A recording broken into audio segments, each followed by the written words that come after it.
Welcome back everybody to another video on the Turbo LS Volvo, proudly brought to you by eBay. Now today's video is gonna be a little different maybe. I don't really know. Who knows? I mean, honestly though.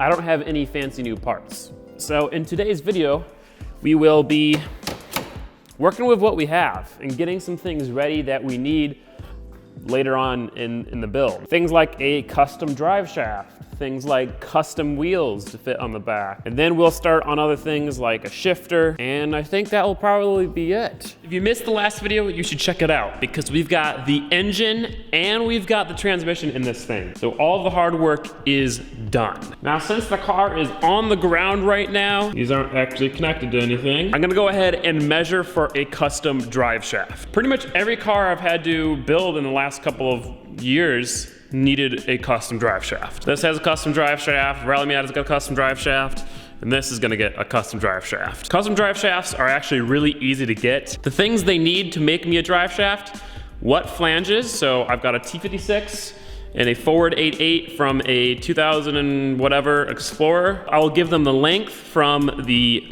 flange on the transmission to the flange on the diff while the suspension is compressed. That only matters on a solid axle, because if you have an IRS car, the differential doesn't move, but on a solid axle, the differential does move. And then I gotta tell them what power level and what I'm gonna be doing with the drive shaft. Because if it's going in a 100 horsepower car, it can be like a 2-inch steel drive shaft, but it going into a 600 horsepower, eventually 1,000 horsepower plus drag car, it's gonna need to be beefy. And also, since it is a solid axle car, and since the axle will move and get closer and farther away from the transmission, the drive shaft has to be able to expand and contract. So they have to put like some slip yoke or whatever fancy drive shaft thing in.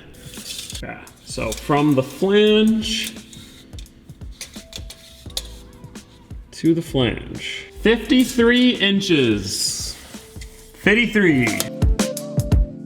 It's good to do this as soon as you get your transmission mounted and your axle mounted, because this usually takes anywhere from a week to a month. And there's been some times where I finish a car and I get ready to drive it, and then I'm like, shoot, I don't have a drive shaft for it. And that reminds me, let's figure out these wheels.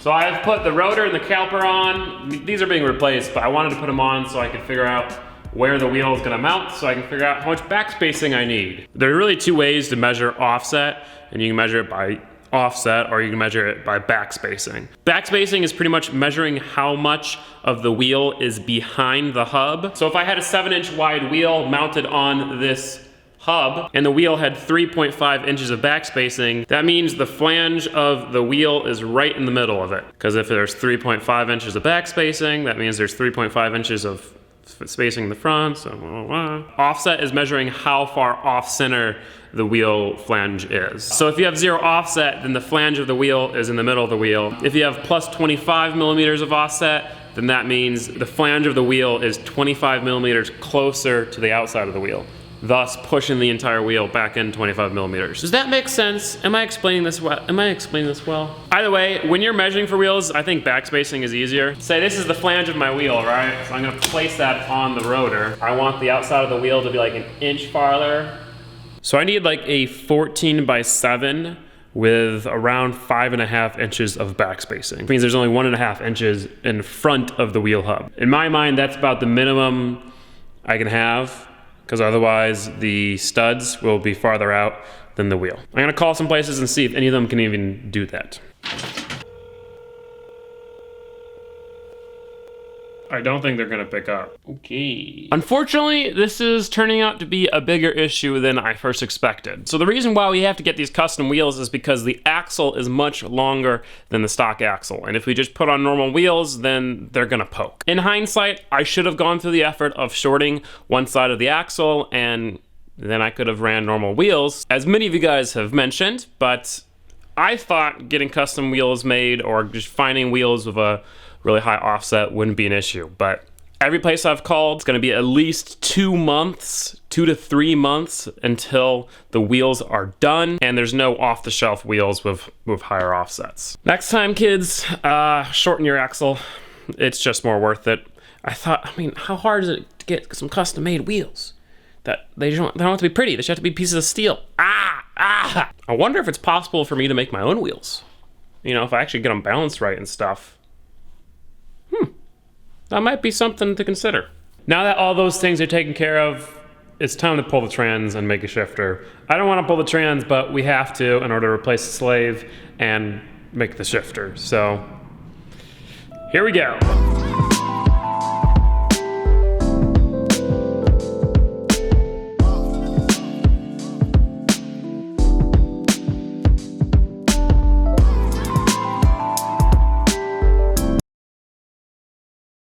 Well, I got the transmission out of the car. That actually wasn't too bad. It's much easier to remove the transmission than it is to install it. Here is our factory sit shifter, and it locates the shifter way back here, all right? So shifter is way back there. The shifter hole for the Volvo lines up right about here. Now here's the awesome thing.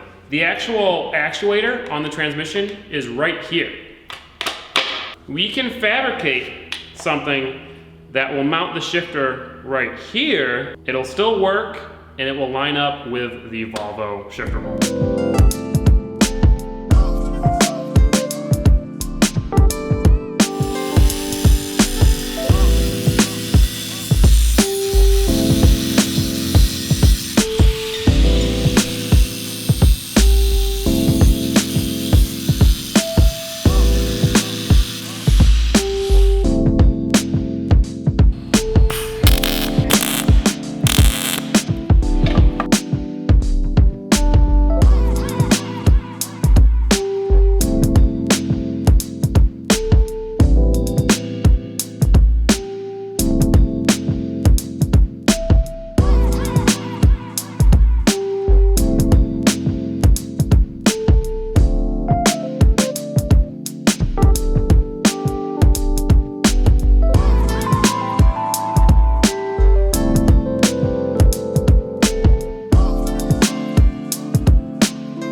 So the shifter works, mostly.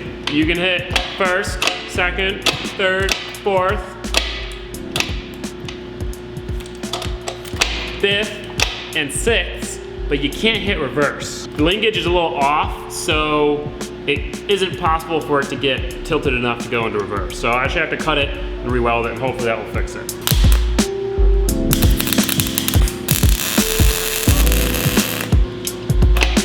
Got it! This is fifth, and that's sixth. Sick, dude. Or reverse, sorry. Nice.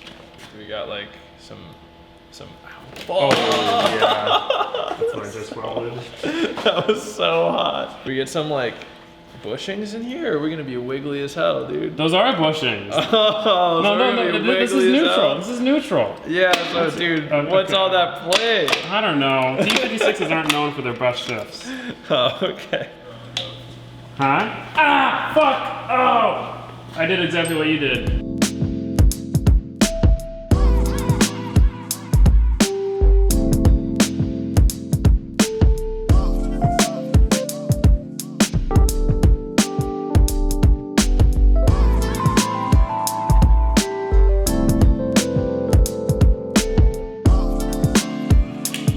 Well, the shifter is done now. It shifts through all the gears, including reverse, which is kind of a pain to reach while it's on the...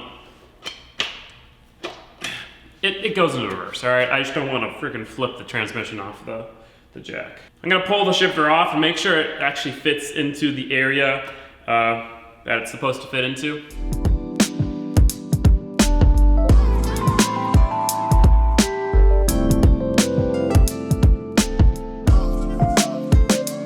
Well, according to my very precise measurements, it will fit. of course, we won't actually know until we put it in with the transmission on, or put it in on the transmission. But it should fit, because there's a nice big hole right where the automatic shifter fit. So I think it'll work. Anyway, let's paint that, and let's paint the transmission mount.